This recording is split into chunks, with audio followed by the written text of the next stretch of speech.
ജോലി ഒഴിവുകളിലേക്ക് അപേക്ഷകൾ ക്ഷണിച്ചിട്ടുണ്ട്. മിനിസ്റ്റർ ഓഫ് എഡ്യൂക്കേഷന് കീഴിലുള്ള പബ്ലിക് സ്കൂളുകളിലേക്ക് കഴിഞ്ഞ ദിവസമാണ് ആ ജോബ് ഓപ്പണിങ്സ് പ്രഖ്യാപിച്ചിട്ടുള്ളത്. താല്പര്യമുള്ള ആളുകൾക്ക് അപ്ലൈ ചെയ്യാം. സ്വദേശികൾക്കും വിദേശികൾക്കും ഒക്കെ ഈ ഒരു ഒഴിവുകളിലേക്ക് അപ്ലൈ ചെയ്യാവുന്നതാണ്. സ്വദേശികൾക്ക് കവാത്തർ എന്ന് പറയുന്ന പ്ലാറ്റ്ഫോമിലൂടെ, വിദേശികൾക്ക് റെസിഡൻസ് ആളുകൾക്ക് തവാത്തിഫ്, അതായത് മിനിസ്റ്റർ ഓഫ് എഡ്യൂക്കേഷൻ്റെ തൗത്തീഫ് എന്ന് പറയുന്ന പ്ലാറ്റ്ഫോമിലൂടെ അപേക്ഷകൾ സമർപ്പിക്കാവുന്നതാണ്. നിങ്ങൾക്ക് ഈ സ്ക്രീനിൽ കാണുന്ന പോസ്റ്റുകളിലേക്കാണ് അപേക്ഷകൾ ക്ഷണിച്ചിട്ടുള്ളത്.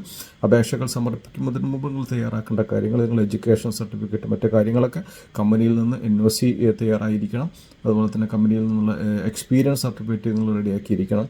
അതുപോലെ തന്നെ നിങ്ങൾ കമ്പനിയുടെ കമ്പ്യൂട്ടർ കാർഡ്, സിഗ്നേച്ചർ കാർഡ് നിങ്ങൾ ഇത് അപ്ലോഡ് ചെയ്യേണ്ടതുണ്ട്. അങ്ങനെ അറബിയിലായിരിക്കും ഈ തൗത്തീഫ് അക്കൗണ്ട് നമ്മൾ അപേക്ഷകൾ സമർപ്പിക്കേണ്ടത്. അറിയാത്ത ആളുകൾക്ക് ഏതെങ്കിലും സർവീസ് സെൻ്ററുകളൊക്കെ പോയി കഴിഞ്ഞാൽ അവർ അതിന് സഹായിക്കും അപേക്ഷകൾ ക്ഷണിക്കാൻ വേണ്ടിയിട്ട്. അപ്പോൾ ഈ സ്ക്രീനിൽ കാണുന്ന പോസ്റ്റുകളിലേക്ക്, ഒഴിവുകളിലേക്ക് ടീച്ചേഴ്സ് ആയാലും മറ്റു കാണുന്ന പോസ്റ്റുകളിലേക്കൊക്കെ അപേക്ഷകൾ ക്ഷണിച്ചിട്ടുണ്ട്. ക്വാളിഫൈഡ് ആയിട്ടുള്ള ആളുകൾക്കൊക്കെ അപേക്ഷകൾ സമർപ്പിക്കാവുന്നതാണ്. സ്വദേശികൾക്കും വിദേശികൾക്കൊക്കെ അപേക്ഷകൾ സമർപ്പിക്കാം. ഞാൻ നേരത്തെ പറഞ്ഞല്ലോ അറബിയിലായിരിക്കും, അതിൽ ഇംഗ്ലീഷ് വേർഷൻ കാണുന്നില്ല.